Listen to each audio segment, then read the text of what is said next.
Hi everybody, this is Cindy from Bless My Pixels, and today we're going to do a really fun project. We're going to make this journaling card, journaling tablet really.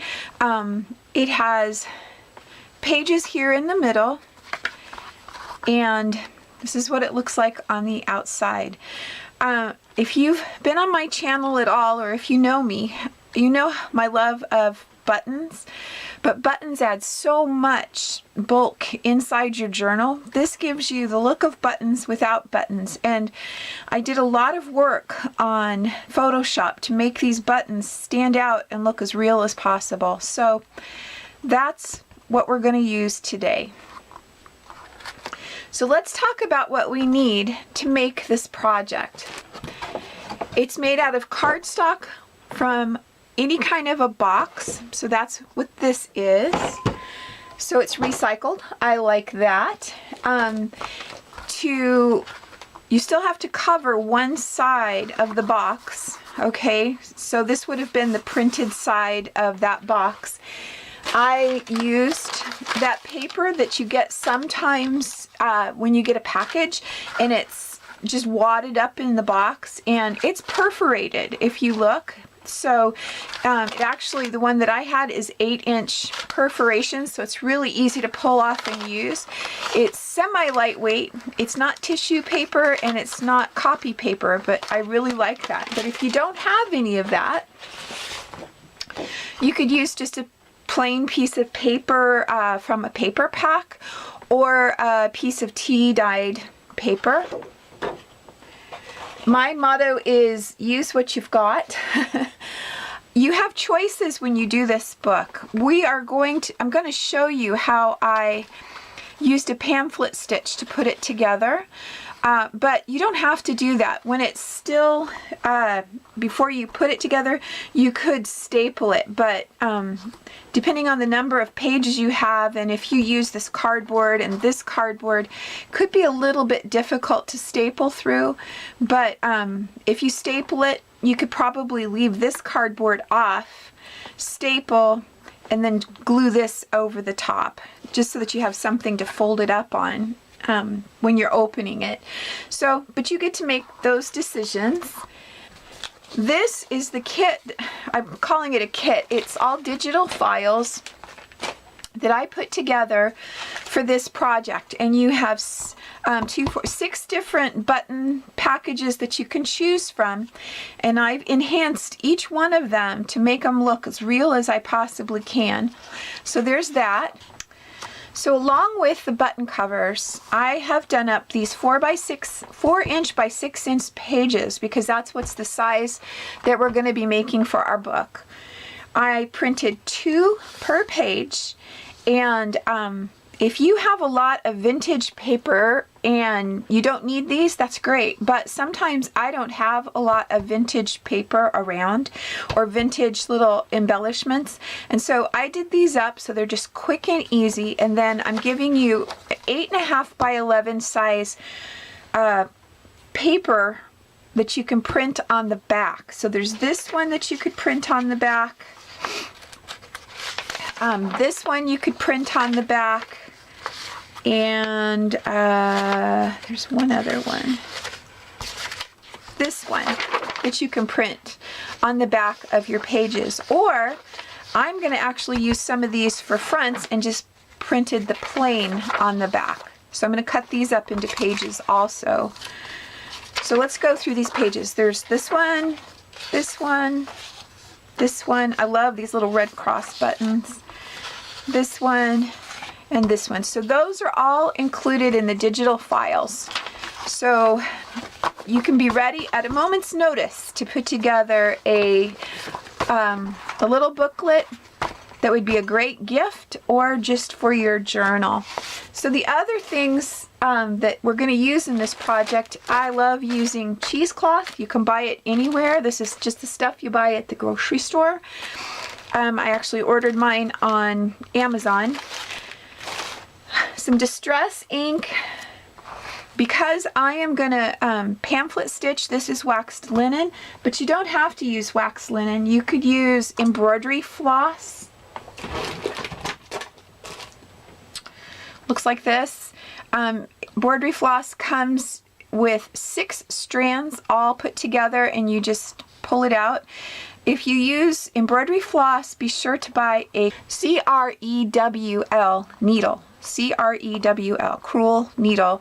It has a really big eye, and you can get all 6 pieces of this through the eye so that you can do your sewing. If you use wax linen, you also need to get a needle with a really big eye. You need to get a couple of clips to hold your pages together if you're going to sew them. And then to poke holes for the sewing, people use an awl. If you don't have an awl, handy dandy push pin works well, and you need to have something that you can poke into to keep it from poking through to your table. So with all that, let's get started. I dispatched my boxes. Be sure to have an extra box on hand if the box is really small, or this is kind of a large piece that you need. You might need 2. So I cut 4" by 8" pieces. I did 2 of those. There is a 4 by 6" piece for the front. I had a little piece from another box that we're going to use, and I'll show you in a minute. You need a piece that is 1/2 inch wide by your 4 inches. And then I made a pattern that I'm going to cut my tag with. So all I did was cut a piece of just regular paper, 4 inches by 8 inches, folded it in half, decided how big I wanted the shoulders, did a cut, and then I cut a template is what it's going to be, 1/2 inch right there. So let's get started. So we're going to put our template down like so, and just use pencil to mark where we're going to cut.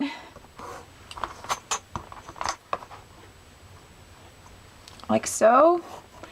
And then if you want, you can use and put your center dot right there, so now you know exactly where the center is when we get there.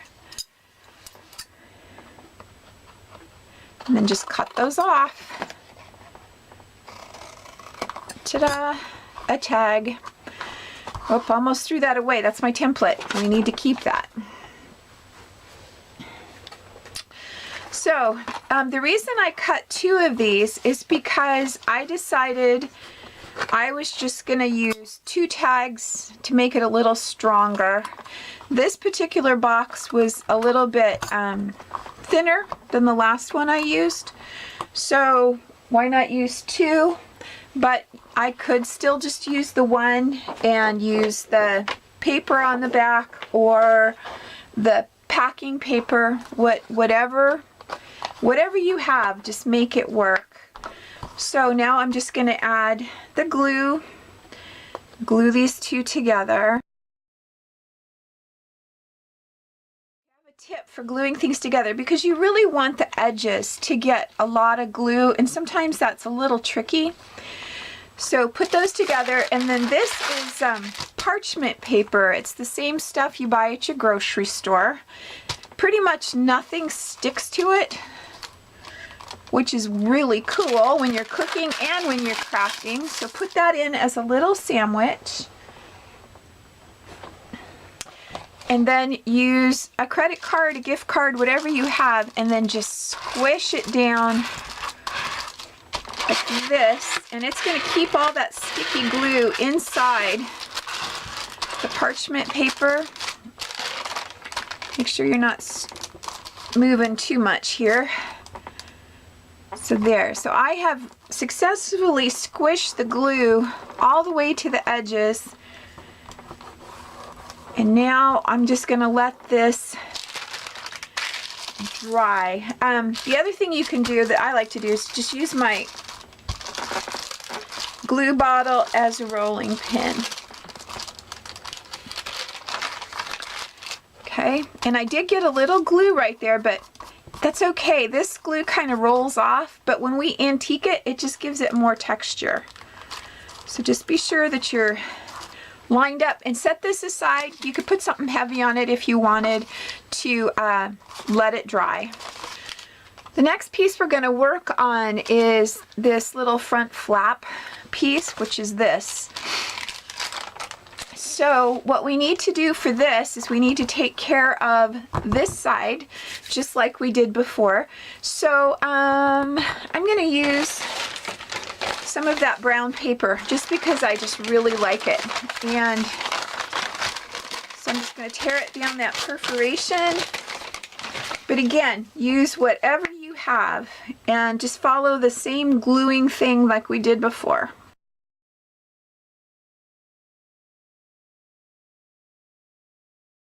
The next thing we're going to do is we're going to get our button card sheet, or whatever piece of antique thing you want to put on the front.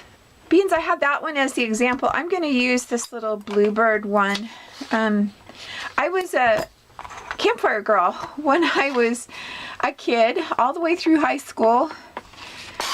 And when you're little, instead of being a brownie, like you are in Girl Scouts, when you're a campfire girl, it used to be, not anymore, but it used to be you were a bluebird. And I have always loved bluebirds. Reminds me of my mom. Okay, so I'm just ripping these out. It gives a nice, what's called deckled edge. It's that little fuzzy bit along the edge right there. And to do that, always put the design up and rip your paper towards the ruler. And it gives you that little ripped edge that's just so nice. So like that. And to do this, I had ripped out a piece of box. Doing the same thing, I just put my ruler down and ripped like that. Ended up with this great piece of cardboard. And it's got a nice little deckled edge on it too. Just measure it up a little. So there. So now we need to glue this down too.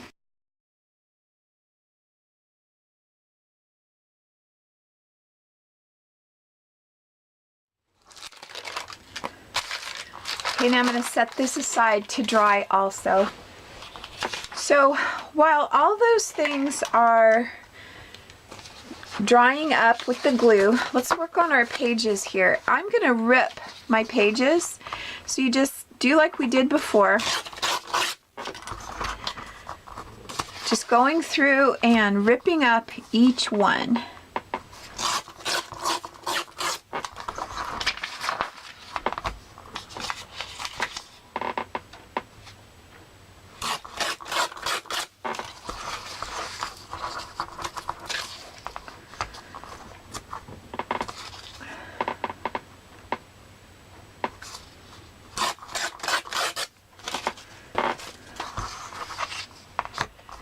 So I'm only going to show you the one page here.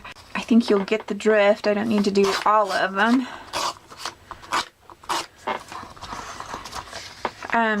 Ended up with one little piece right there. Just going to fix that. So now these ones that have the embroidery on them and this, like I said, I printed the back plain. But you could even print the back of your pages with this. It would be really pretty. But I'm going to do 2 pages at once. So I'm just going to take one of these, because that's the size, so I don't have to measure, and decide, do I want more embroidery? Do I want more lace? I think I'm going to do just a little combination about right there. I'm sorry for the sniffing, but I think I'm coming down with a cold, so I apologize for that.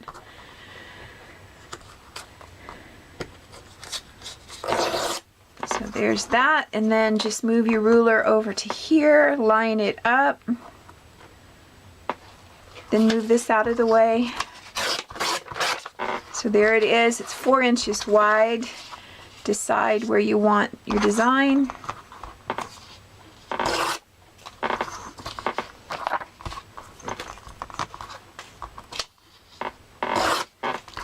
then I've ripped the 2 pages. So continue on until you have all your pages ripped out. Now, you don't need to use just these pages. If you have an old dictionary that you can rip pages out of, even if you have an old paperback book and you just want the look of print, rip up a page out of that. Whatever you have, just make it work for your journal pages. Okay, so all of my pages are now ripped out, and I brought back my piece of parchment paper. I know a lot of people have really nice little brushes and stuff that they use when they do their distress inking, but I didn't have one, and so I had these in my stash, so it's what I use.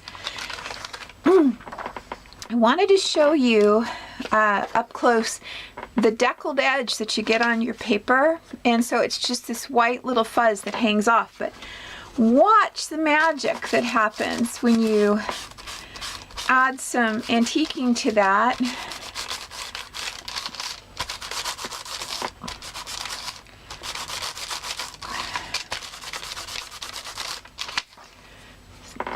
Hope you can see that really cool little decal along the edge.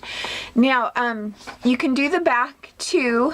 I wouldn't be too particular with it, but when you rip your page, even though you have color front and back, the white of the paper shows along the edge. So you do have to take care of that. And you just go through each page, and a lot of this paper is like water stained. It's all printed on there. And when you just put the tiniest little bit of distress ink on there, it makes it even more believable.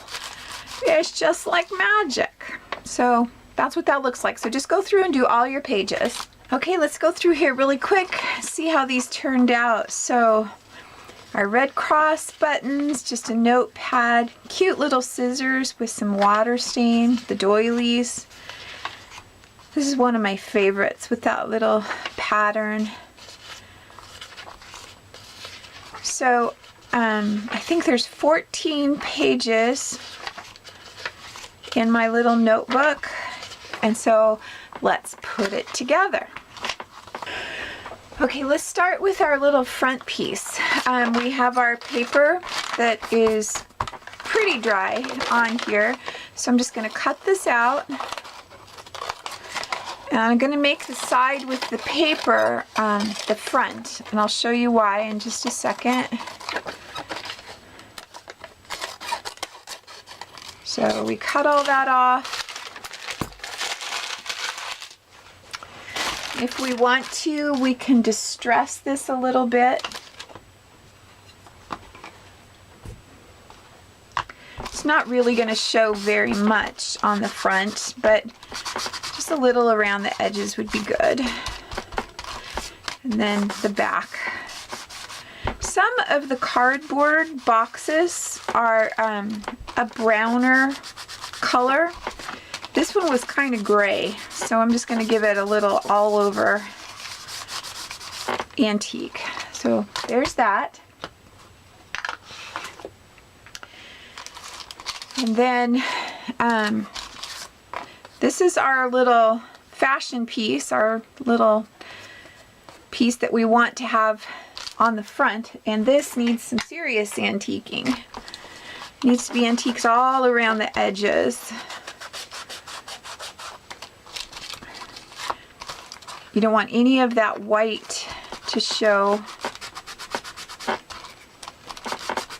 And look at that great little decal piece right there.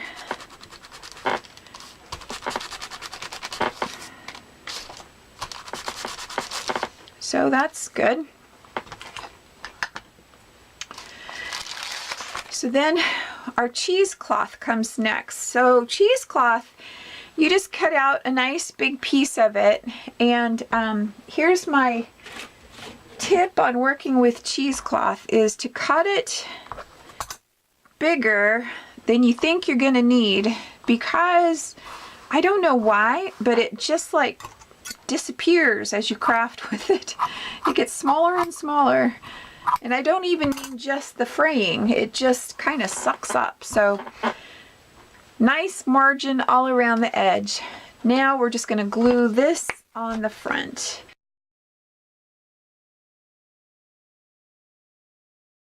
Okay, we're all glued up, and so I'm just going to set it down. Now, we're going to be putting that band at the top, so I want this down here close to the bottom, and I'm going to put it at a little bit of an angle. I did not glue the cheesecloth down. This will glue everything together. So glue it down, give it a good roll, and then my suggestion is to go put this under a heavy book for a little while. And if you don't want to get glue on your book, use a piece of parchment paper and just let it sit and glue itself down. That brings this up to our tag. So our tag, even though we were careful when we cut, you can see there's still just a little bit of the box showing through, so just trim that up.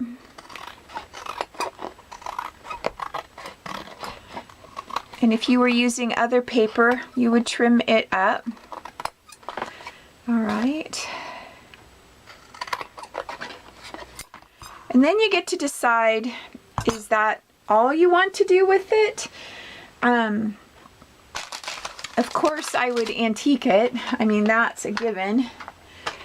But if you wanted to use your sewing machine and sew around the edge, would be really cute, which I think I'm going to, because I have my sewing machine all set up and ready.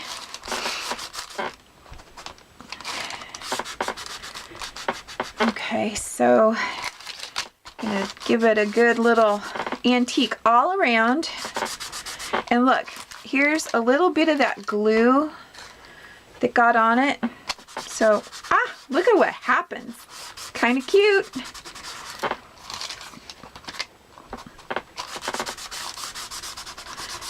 And like I said, this is that grayish paper instead of brown, and I wanted it a little more brown. So I'm just gonna antique all over it.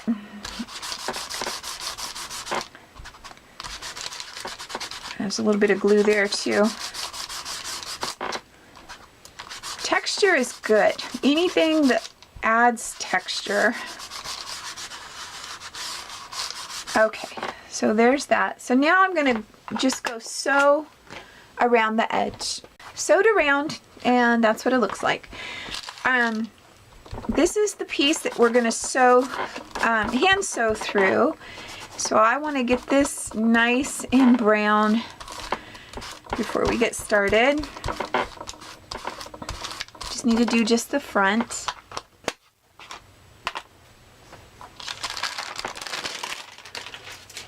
Okay, so now we need to clip our pages together. So get them nice and neat and down towards the bottom. Give them a good clip. This is really important, so don't skip using some kind of a clip.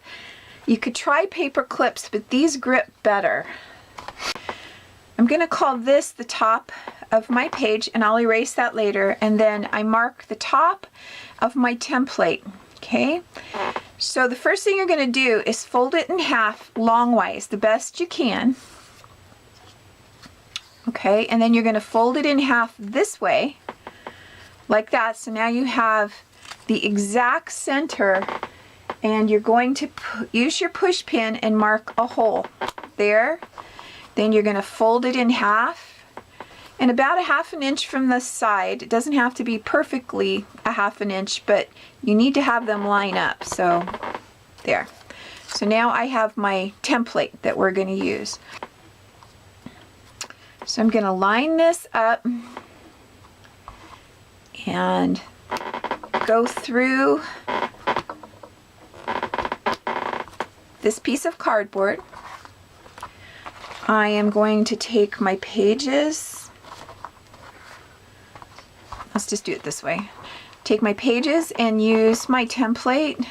This is up, and go through all these pages with the push pin. It's It's a little bit to do, but you can do it depending on how many pages you put in. If you have to do it in 2 batches, you could do it in 2 batches because you're using the template. But for this amount of pages, I can go through just fine. See, it went through, but I do go back through the other way too because I just want it nice big holes for my needle to go through. So there's that. Then line your pages up on the bottom of your tag.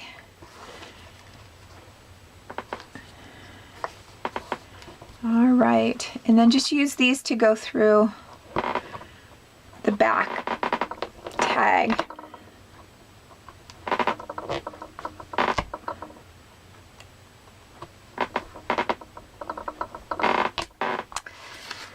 So there's those holes.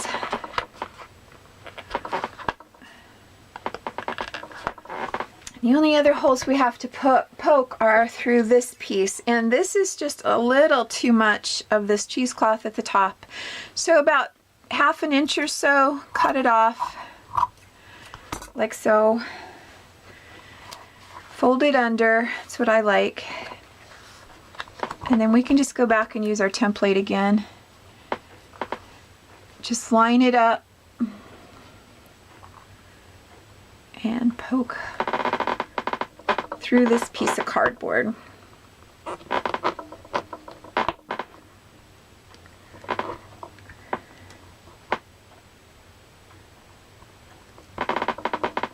Okay, so that's all poked. So now we get to put this all together.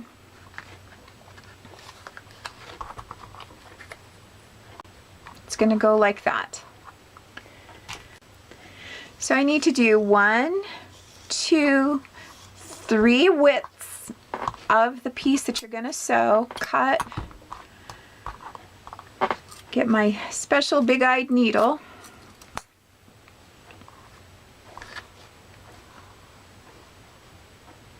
it goes straight through, so nice and easy. And then it should just line up because we still have this pointing up. We know everything should be lined up, but it could still be a little bit of a trick sometimes. Grab all your sheets of paper, go through the center. This is called a pamphlet stitch. I don't know if I mentioned that. It's just really simple and it's beautiful. So all the way through the center to the back. Can take a little bit to wiggle your needle through. Alrighty. So we leave ourselves a nice little generous tail on this side. And then you can go either way. I tend to go this way just because I'm right-handed.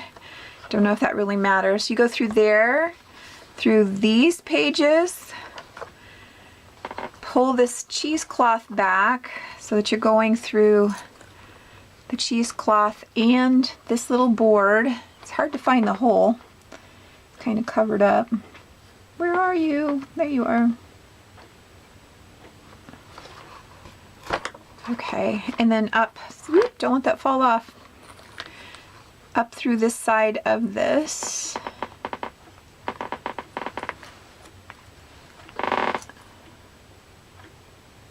There we go. And just pull this through.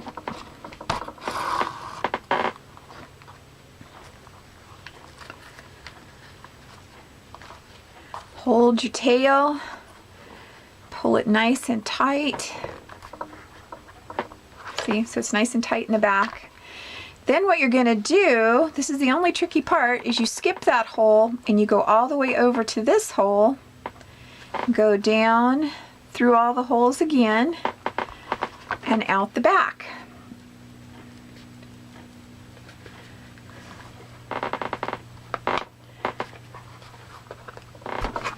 All right.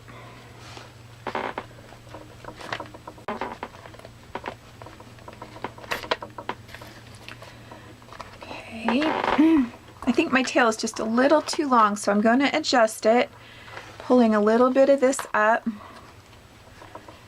So now I've got it just like this. Now, here's the next, I guess there was one more tricky part. I guess I got some cheesecloth going through. Pull this string this way so that you can get your needle back up through here without getting it caught in this thread, because you want to be able to pull it tight when you come up. So just go through that hole, out the front, same hole, see? Like that. Now you see why it's really important that your holes all line up really well, and pull it really tight. Take your needle and go under this thread that's right there. So now I've got a string on this side, a string on this side. I can pull it really tight. Okay, really tight, and then tie a knot.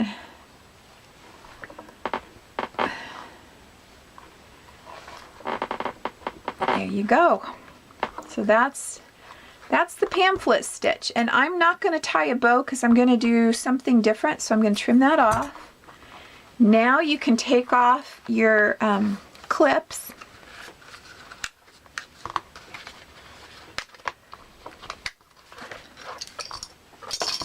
And there it is. Very nice. Up here, you can use any kind of embellishment that you would like. Any kind of embellishment that you would like. I'm going to use a piece of twill tape, but a piece of lace, a piece of ribbon, anything that you would think would complement your project. That's a great place just to put something pretty. So there's my twill tape.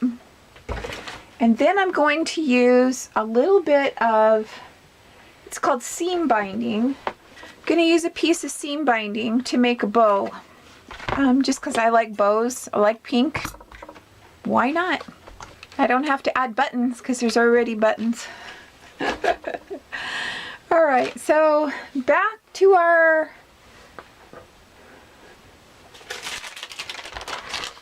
parchment paper, and we're going to antique both of these. Doesn't have to be a lot, but a little bit just knocks down some of the newness. It makes it look a little older. This seam binding stuff is awesome. It's so thin and so delicate. So here we go.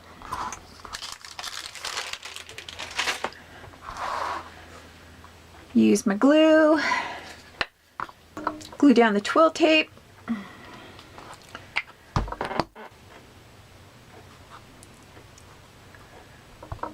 Erase that little mark I made to tell me which side was up. Okay. I'm sure you all know how to tie a bow, but that's how I do it when it's just going on something like this. Try to get it even. Find the center, put a big blob of glue, glue down the bow, and then trim the bow here.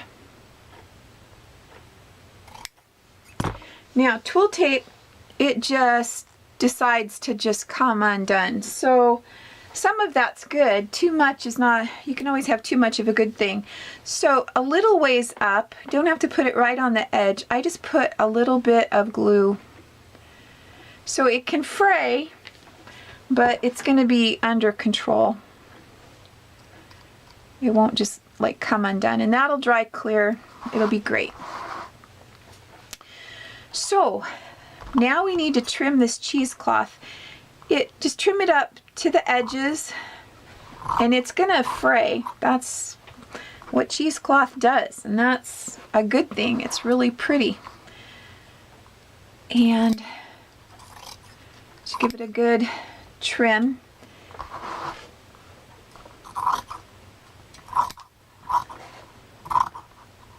Okay. And if it keeps wanting to float up on you, this little thing, I didn't leave it down for very long, so I'm just going to add a tiny dot of glue and re-put it under the dictionary for a minute. It's really not too bad. And then we need to punch our hole and put our eyelet in. So we know where the center is because we marked it. So I just go through, find the one that I want. I don't have any spectacular ones right now, so it's just going to be that. Okay. So I poked my hole, I got my eyelet, stick it in, and gently give it a smash. Because I have ruined projects by doing this wrong at the very end, and that's a heartbreaker. My bow got pushed around. See, you should let your things dry, so don't do as I do, do as I say, and let your things dry before you move on.